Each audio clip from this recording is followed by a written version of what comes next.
کلتور و فلکلور قزا حمدانی الروشهلات دشتا موصل ده موزخانه که فلکلوری ده هاتیه نمایش کرن و ده اوه موزخانه ده جیانا کرستیان دشتا نینوا دیار بیتن کل چرخ هجده و نوزده چوا بو هر وسا او آمیرن وی سردمی کار جوتیاری پیت کرن و ترش و کوال پیپ خوداند کرن ده هاتینه نمایش کرن. هلبت اف موزخانه درگه نوید وکرینه جبو هر کسی که سردانه بکتن لو ما روزانه خلق سردانا موزخانه تکن جبو زانینا جیانا باب و باپیرنوان لچرخن بوری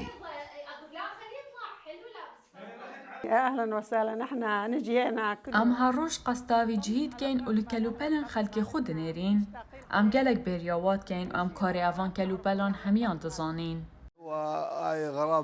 أفا آلاوين كابنن ينبابو بابيرن منا وما جريدان بيراحيا ولده برانيا خلق بري هبون وهمو هاتنا كوم كرن ولوه موزخانه هاتنا دانان وكو تشتكي جوان غريك خستي وخلق دين سردان دكن وتماشات كن كل يوم جمعة ام همی روژن اینی سردانا قراقشت گین دا که اوه موزخانه ببینین و امینان لبر اوان کلوپلا دکشین بگومانه و فلکلور میا فلکلور دورا قراقشی گون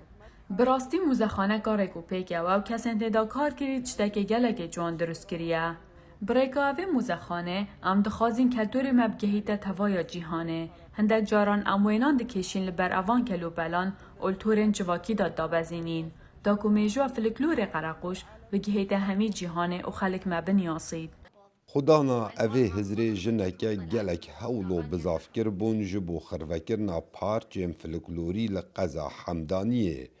بو ماوه چندین مهان کار لسر اوی پروژهی کریه داکو میجو فلکلور کرستیانان لدشتاد نینوان نهیتا برزکرن.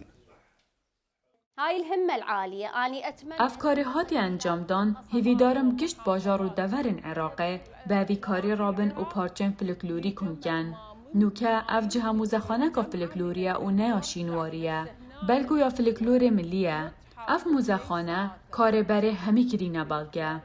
جبرکو نوکه هندک دان عمر هنه اگر آمرن دبیتا کار سال جبرکو چاوا اوان کارن کمین دکی نبالگه. موزخانا فلکلوریا قزا حمدانی زیدتری 7000 پارچین کونار بخوت گریتنو اف موزخانه به چندین بشان هاتیه درست کرن بش جرو گوسکن کون و بش جلو برگان هر وسا آمیرن کار جوتیاریه و پیداویستین ناوا مال دا